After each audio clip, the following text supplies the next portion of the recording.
know you're excited about our guest. I'm doing great. Thanks, Neil. And yes, I have to say, I'm very excited about our guest, Oliver Colt. You've done so many things and you're like 20 years old. I mean, it just kind of blows my mind. So you have been the coordinator of the tours for heavy metal bands. You have launched barbershops. You're a barber yourself. The beard industry that is so huge right now. You got products, you got other products. You're just doing so much. You're a dad, you're a husband. You got property in Mexico. And I don't know, Oliver, what is it that you're not doing?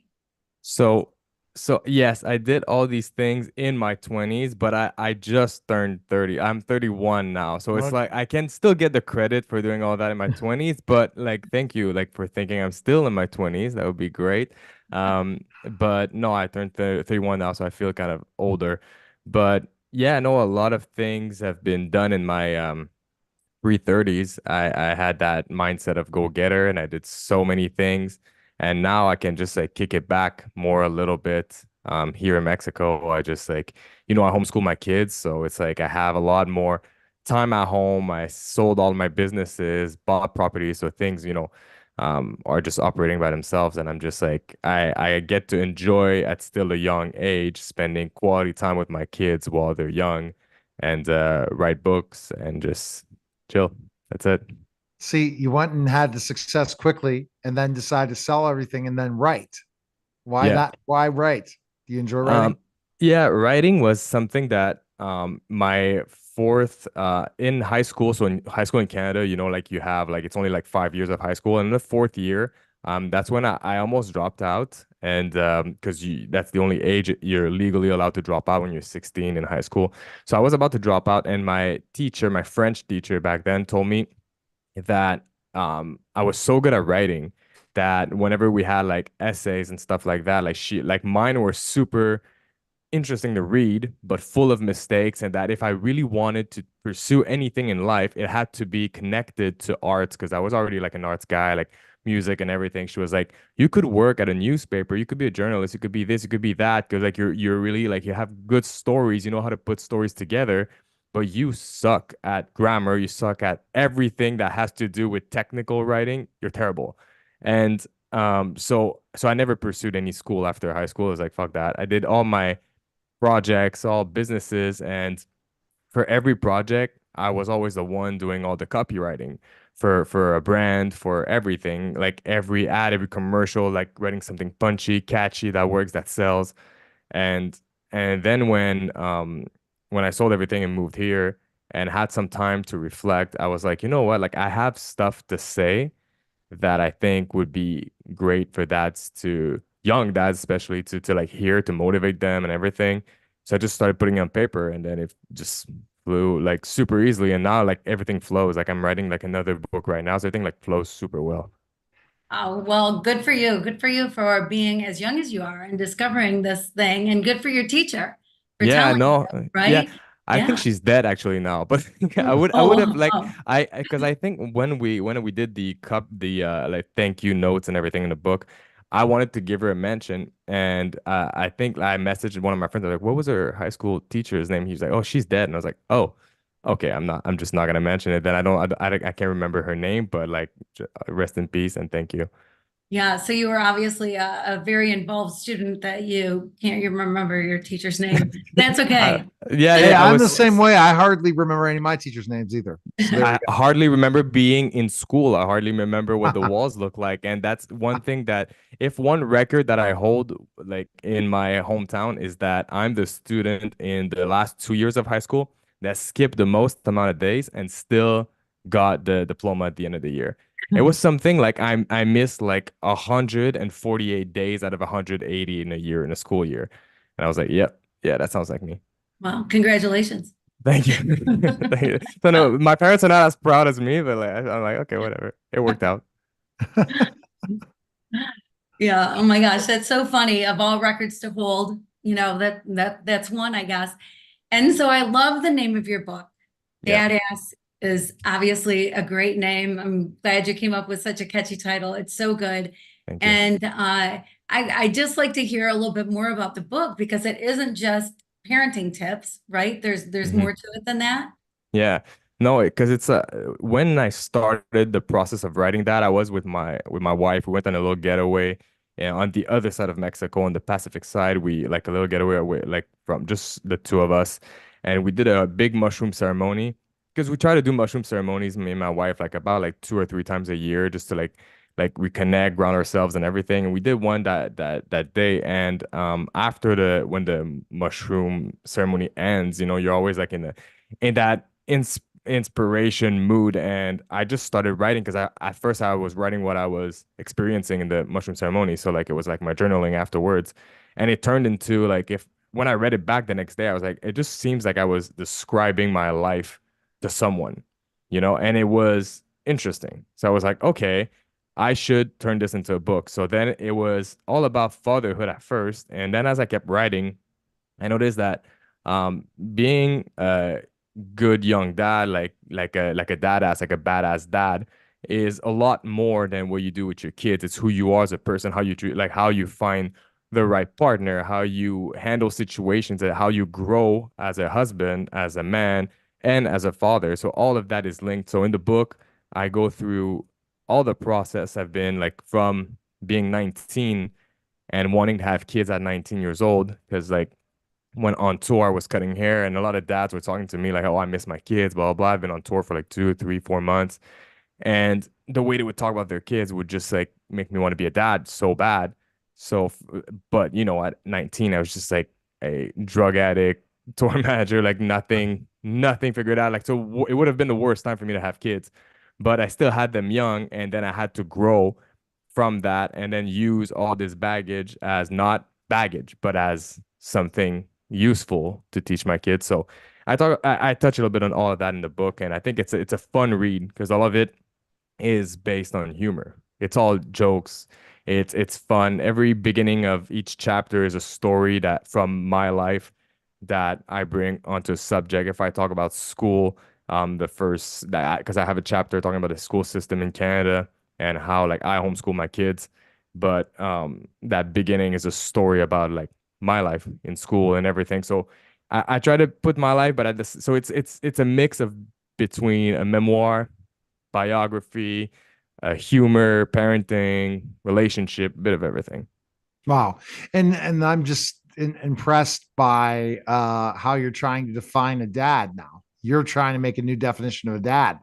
Yeah, This, because yeah, because I yeah. feel like it's something that we've been in the recent years, and for good reasons. Don't get me wrong, we've been like focused so much on women and their place in society and uplifting that. And I'm married, so like I'm like pro that, like let's go, But I feel like dads have, especially now, if you look, like we don't really watch TV here at home. Like we have one, but like it's never on.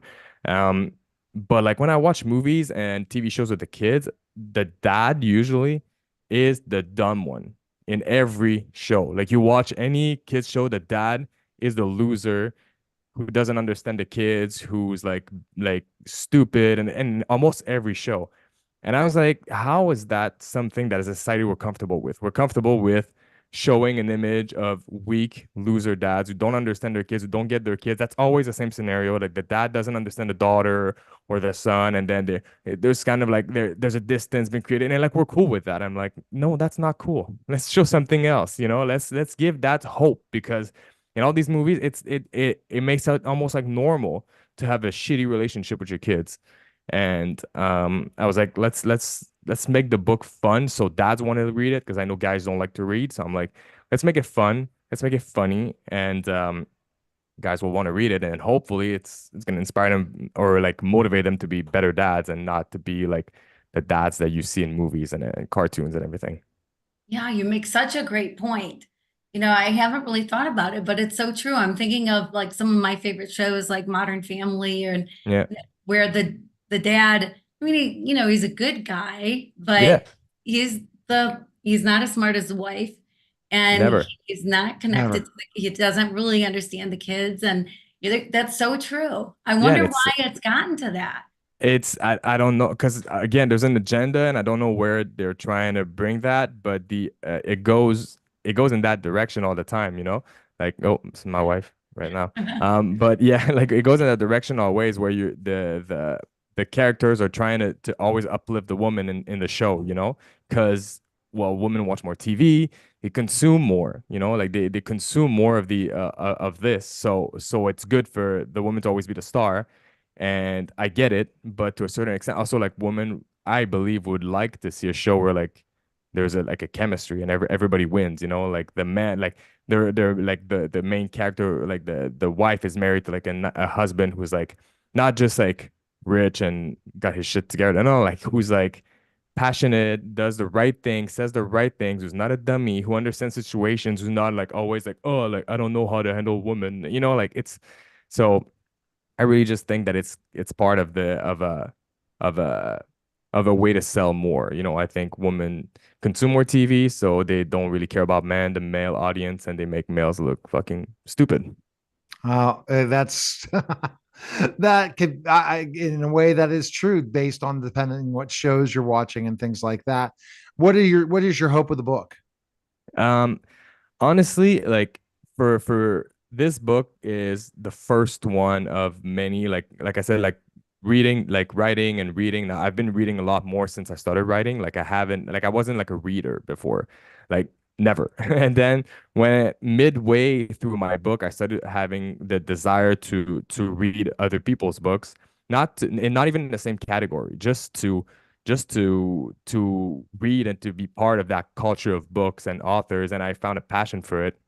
And now that I have time, you know, and it's so fun because I can homeschool my kids and write like 2 or 3 hours a day and do my things. And it's such a slow life mode when you're a full-time author. So my hope for this book is that it's going to launch my author career and I can keep working on that. And hopefully, this book that has becomes part of a series. I would love for this to be more. If there's like my kids are not done growing up, you know, like I haven't gone through having teenagers yet, you know, like the book ends right now when my son is 7. So and I can already see that with his character there's going to be teenage years are going to be something. I can write a full other book on teenage years for sure as a father of teenagers. So like I'm hoping that there's going to be a follow-up to that in a few years, and I'm hoping that yeah, I can keep writing and writing, and if it can inspire some dads who are just feel lost in society right now because they don't have they don't feel like they have the value that they should have, well, I think that book gives it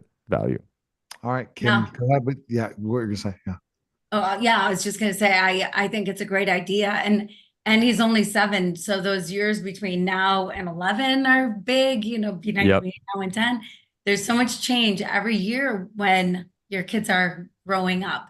Oh yeah, And every week. teenage years, yeah, I can tell you of a grandmother of teenagers that that's in many books. It's not Yeah. just one book, but there could be many books. And then if you could write about how to live through your 20s and then how to live through your 30s, I think those would be good too. But yeah, Yeah, that there is that touch in the book. That's what's fun. Like I said, it's not just a parenting book. That I think a lot of guys that I know, like friends, like I made them like read the book prior to releasing it, and a lot of them don't have kids, and a lot of them don't even want kids, and they were still. I can find interest in this book just because I can relate to so many things in your life in your 20s, you know, because I talk about relationships a lot. I talk about my drug addiction a lot. Like I talk about like bunch of things like my drug addiction that I used to have say in that book, you know, like it all stopped with my kids. So it was like that moment for me. So there's a lot of people have a moment, and then when they in that book, you kind of feel that, yeah, okay, if I'm struggling, like, you know, like it can get better and change like this, you know. All right. Where's best? Kim has one more question. It's a love Yeah. question, and we'll find out where we can buy your book. Go ahead, Kim. yeah, yeah. I think it's cool, by the way, that you did the whole Mexico thing Yeah, and you're homeschooling. I know some families that have done that and are in love with their lives now. it's So amazing. I lived a year trying to figure out the true meaning of love. And you talk so beautifully about your wife and about your kids. I mean, you can tell that you love them Mhm. just by the way you talk about your wife and you talk about your kids. And so I'm just curious, what is love to you and where does it play a role in your life?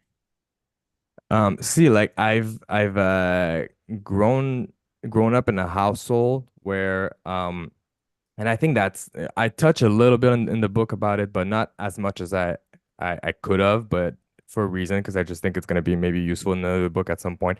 But I grew up in a household that I know my parents were not necessarily in love for the whole time, and they're still together right now. And I know they won't watch this interview because they don't speak English, so like I'm good. But like, like there's a like I already had this conversation with them anyways before. Like I know that if they didn't have kids, they would have not been together, like that long. And it's that was those stay together for the kids' relationships, like, and we could feel it in the house. Like I spoke to my brother. I have a younger brother. He's 3 years younger than me, so like he's in the late 20s right now. So he's like super like more open-minded and everything. And we sat down and spoke about that. And I was like, do you know like these and these trauma, like because I know you have these patterns with your relationships. I know I have my patterns with my relationships, all my first ones. And I'm like, I feel like it comes from the fact that every day in the house, it felt like there was no love between the other, like there was no PDA, there was like no nothing, nothing, nothing, nothing in my household. So I feel that like when it became natural with me, with Victoria, with my wife, like when I met her, it was just natural. Like PDA was natural. I had girlfriends, bunch of girlfriends before that I would never even hold hands, nothing, because to me it was just like, oh, that's a relationship, but it's not. And then when you really found love, you just can't get enough of the other one. And I didn't see that in my parents. So when I started experiencing that, I was like, okay, this is it. So she's the one. And then with my kids after that, I'm really trying to have this feeling where they see it in the house. They see love in the house. They see what it's like to support each other. They see that I give her space, she gives me space. We're together as a family. All the like whenever we're together as a family, it's strong, and I want them to see that. And yeah, so that's why for me that's my meaning of love, when it's effortless All and right. it's just like you wanna show it to everyone. That's fantastic. Best Yeah. place, you have a book tour coming up too. So best place to Yeah. find info, I'm sure on the website you have your tour, right? Yeah, so my tour is from June 2nd. I'm leaving June 1st, and all the tours are June 2nd to the 13th. I'm doing a few cities in the States um, for Father's Day because I'll be doing a bunch of interviews and pop-ups everywhere to try to sell books for Father's Day because it's coming out on the 2nd on Amazon. So right now it's on Amazon for pre-orders for anyone, and they receive it June 3rd. So right in time for Father's Day, and it's on Walmart now, also walmart.com. So I'm also pushing. I'm going to be visiting a few Walmarts, and I have set up an event in New Jersey also at Idlehem Barbershop in Bradley Beach, where we're going to do a book signing, big event, and everything. So everything's going to be on my Instagram. Everything's on Instagram. All right. Thanks, Oliver. We appreciate it. Thank you so much for having me. All right. That was a special simulcast of Neil Haley Show.